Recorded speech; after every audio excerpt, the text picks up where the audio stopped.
नमस्कार दोस्तों, स्वागत है आप सभी का। सच्ची श्रद्धा से कमेंट में जरूर लिखे हर हर महादेव, राधे राधे, देवों के देव महादेव सदैव आप पर अपनी कृपा बनाए रखे। दोस्तों, आज की जो कहानी है वो बहुत ही ज्ञानवर्धक और बहुत ही मोटिवेशनल है। दोस्तों, आज के वीडियो में हम बात करेंगे आखिर पत्नी की वो कौन सी 3 चीज होती है जो हर पुरुष को देखना चाहिए। दोस्तों, जो पुरुष अपने पत्नी के इन 3 चीजों को देखता है वह अपने जीवन में कभी भी गरीब नहीं रहता। उसके घर में सदैव मां लक्ष्मी का वास रहता है और मां लक्ष्मी की कृपा दृष्टि उनके ऊपर सदैव बनी रहती है। दोस्तों, आज की वीडियो में हम बताएंगे कि आखिरकार वह कौन सी 3 चीजें हैं जो हर पुरुष को अपनी पत्नी के देखनी चाहिए। दोस्तों, उससे पहले आप सभी से निवेदन है, यदि चैनल पर आप लोग नए हैं या चैनल पर पहली बार आए हैं तो कृपया करके चैनल को सब्सक्राइब कर ले, क्योंकि दोस्तों हम अपने चैनल पर रोजाना ऐसे ही ज्ञानवर्धक और मोटिवेशनल वीडियो अपलोड करते रहते हैं। चलिए तो दोस्तों शुरू करते हैं आज की इस प्यारी सी वीडियो और इस प्यारी सी कहानी से जानते हैं कि पत्नी की वह कौन सी 3 चीज है जो हर पुरुष को अपनी पत्नी की देखनी चाहिए। दोस्तों, एक बार की बात है, किसी गांव में एक आदमी रहा करता था। दोस्तों, वह आदमी अपनी पत्नी से बहुत परेशान था क्योंकि उसकी पत्नी अपने पति से बात बात पर लड़ाई झगड़ा करती थी।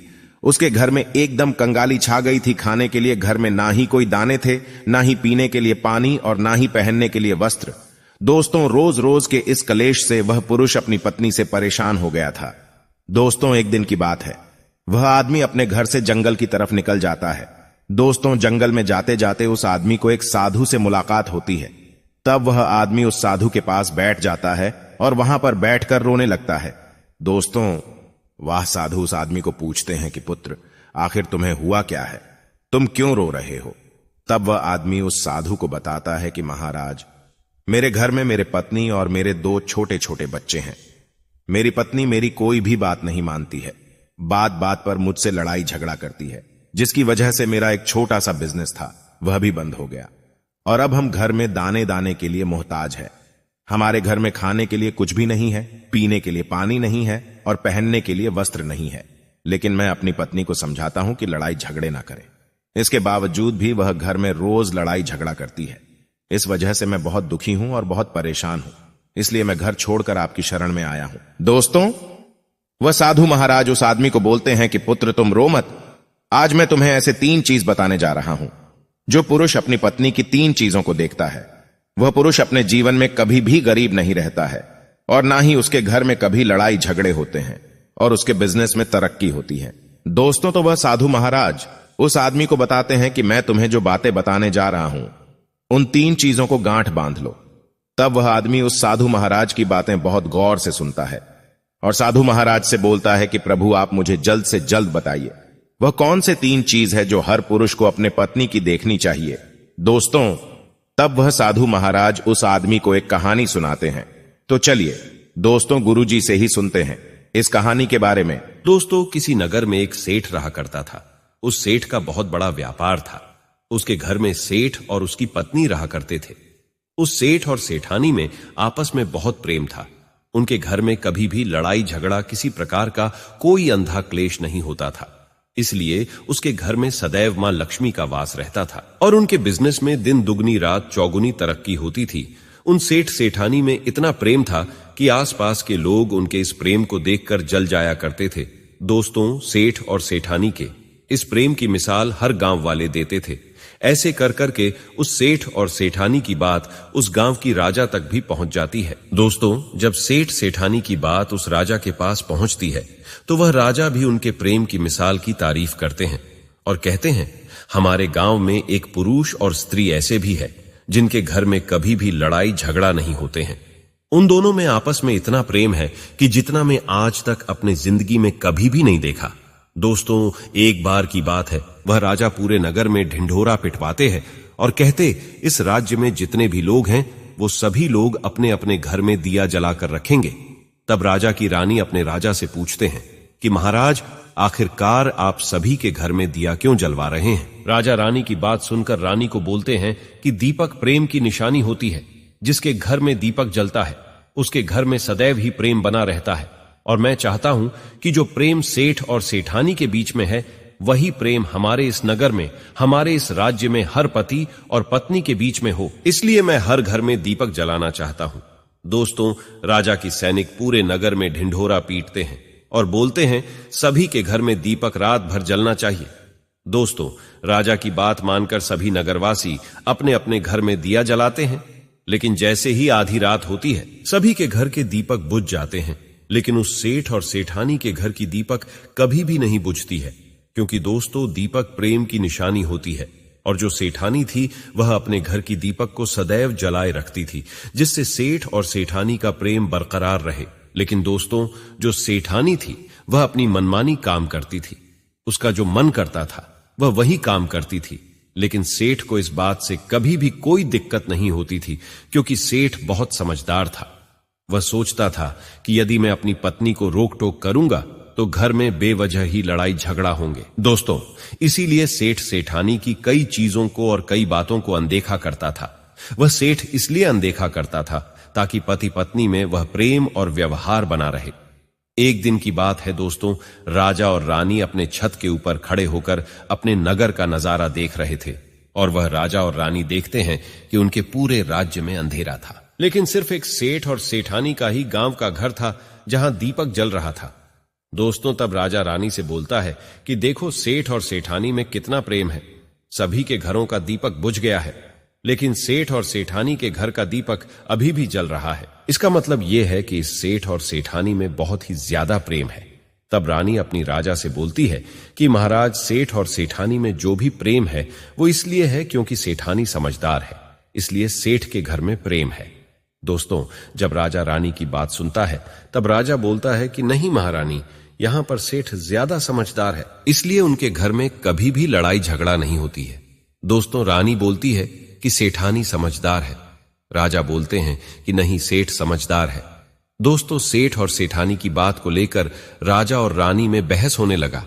तब राजा बोलता है कि देखो, हमें बहस करने की जरूरत नहीं है, क्यों ना हम दोनों उनका एक परीक्षा ले, परीक्षा में जो पास होगा वही समझदार होगा। राजा और रानी अपने बात से सहमत हो गए और उन दोनों की परीक्षा के लिए तैयार हो जाती है।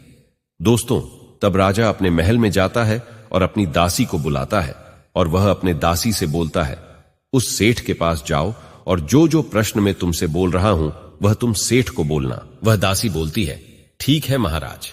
फिर वह दासी राजा की बात सुनकर सेठ के पास जाती है। उसी समय ही सेठ की पत्नी बाजार गई थी कुछ सामान लेने के लिए। दोस्तों, तो वह राजा की दासी सेठ से बोलती है कि सेठ जी, मैं राजमहल से आई हूं, राजा साहब ने मुझे भेजा है। दोस्तों, वह सेठ उस दासी को बोलता है कि बताइए मैं आपकी क्या सेवा कर सकता हूं, आप बैठिए, मैं आपके लिए पानी लेकर आता हूं।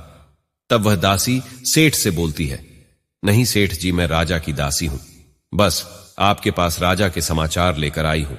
दोस्तों, तब वह सेठ बोलता है कि ठीक है दासी, आप मुझे बताइए राजा साहब ने क्या समाचार भेजा है मेरे लिए।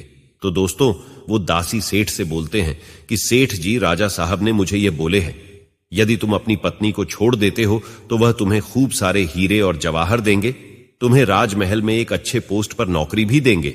लेकिन सेठ राजी नहीं हुए। दूसरी बात, रानी ने राजा से बोला था कि नहीं, सेठ समझदार नहीं है, सेठानी समझदार है। दोस्तों, सेठ और सेठानी के बातों को लेकर राजा और रानी में फिर से कहासुनी होने लगी।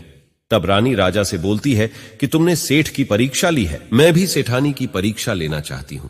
तब इससे बात क्लियर हो जाएगा कि सेठ और सेठानी में कौन ज्यादा समझदार है।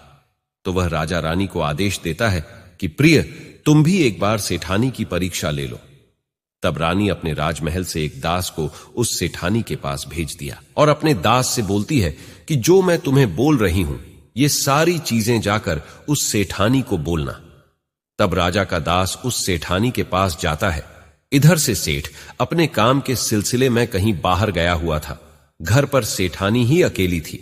दोस्तों, दास मौका देखकर उस सेठानी के पास पहुंचता है और सेठानी से बोलता है कि सेठानी जी, मैं राजमहल से आया हूं, मुझे रानी साहिबा ने भेजा है।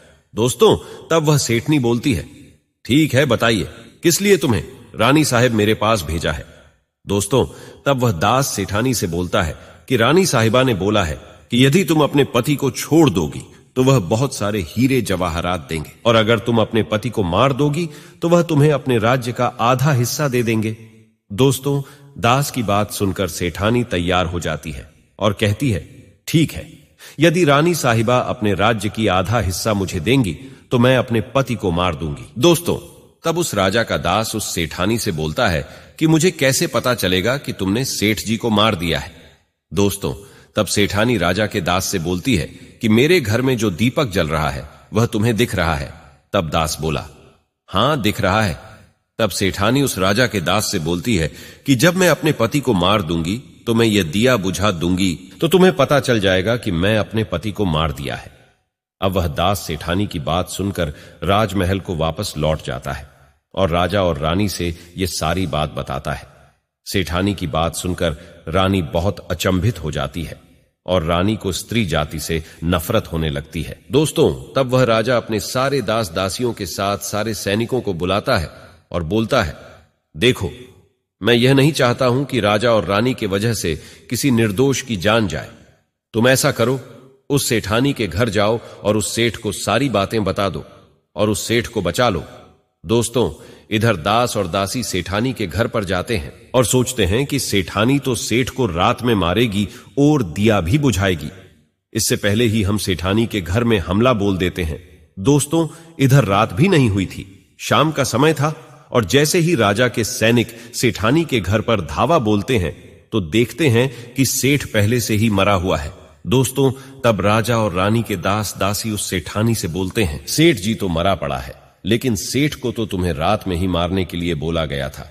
दोस्तों, तब वह सेठनी उस दास और दासी से बोलती है कि सेठ को तो मुझे मारना ही था, रात में तो मुझे दिया बुझाना था, इसलिए सेठ को तो मैंने दिन में ही जहर देकर मार दिया है। अब मेरा काम है सिर्फ दिया बुझने का। दोस्तों, वह सैनिक उल्टे पांव उस सेठ के घर से राजा के दरबार में भागे जाते हैं और राजा को सारी बातें बताते हैं।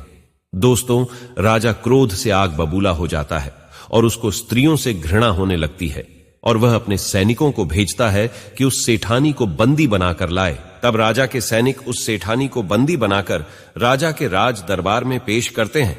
दोस्तों, तब वह राजा उस सेठानी को कारावास में डलवा देता है और वह राजा समस्त स्त्री जाति से नफरत करने लगता है। दोस्तों, वह साधु इस कहानी को गांव के उस आदमी को सुनाता है। तब साधु उस आदमी से बोलता है, अब तुम्हें समझ में आ गया होगा कि स्त्री की वह कौन सी 3 चीजें हैं जो हर कोई पुरुष को देखना चाहिए। वह आदमी साधु से बोलता है कि महाराज, मुझे अभी भी समझ में नहीं आया, स्त्री की वह कौन सी 3 चीजें हैं जो हर पुरुष को देखना चाहिए। दोस्तों, तब वह साधु उस आदमी को बताते हैं कि हर पुरुष को अपने स्त्री के सबसे पहली चीज यह देखनी चाहिए कि वह कहां पर आ जा रही है। दोस्तों, जो पुरुष अपनी स्त्री की यह चीज देखता है कि पत्नी वहां पर आ रही है, वहां पर जा रही है, तो उसके घर में कभी लड़ाई झगड़ा नहीं होते हैं और वह अपनी पत्नी के ऊपर नियंत्रण कर पाता है। दूसरी चीज है, पुरुष को पत्नी के अंदर यह चीज देखनी चाहिए कि उसकी पत्नी के बोल चाल कैसी है, वह अपने पति की इज्जत कर रही है कि नहीं, अपनी पति की बात मान रही या फिर नहीं। जो स्त्री अपने पुरुष की बात नहीं मानती है, अपने पति की इज्जत नहीं करती है, वह अपने पति के साथ कुछ भी कर सकते हैं, जैसे कि उस सेठानी ने उस सेठ के साथ किया था। इसलिए हर पुरुष को अपनी पत्नी की यह चीज देखनी चाहिए। तीसरी चीज, वह साधु उस आदमी को बताता है कि हर पुरुष को पत्नी के चाल चलन जरूर देखना चाहिए। दोस्तों, जो पुरुष अपने पत्नी के चाल चलन देखता है और उसके चाल चलन पर उससे ज्यादा प्रेम नहीं करता है, उसको अपने कंट्रोल में करके रखता है, तो उसके घर में लड़ाई झगड़ा कभी भी नहीं होते। दोस्तों, जो स्त्रियां अपने घर पर मनमानी चलाती हैं और पति की बातों को नहीं मानती है, उनके घर में इस तरीके की मुसीबत आती है। दोस्तों, ये 3 बातें वह साधु महाराज उस आदमी को बताता है और फिर वह आदमी इन 3 चीजों को गांठ बांध लेता है और साधु को प्रणाम करके अपने घर पर चला जाता है। दोस्तों, मैं उम्मीद करता हूं आपको इस कहानी से बहुत कुछ सीखने को मिला होगा। दोस्तों, सच्ची श्रद्धा से कमेंट में जरूर लिखें, हर हर महादेव, राधे राधे देवों के देव, महादेव सदैव आप पर अपनी कृपा बनाए रखे। इस वीडियो को लाइक करें, अपने दोस्तों के साथ शेयर करें और हमें सब्सक्राइब करना ना भूलें।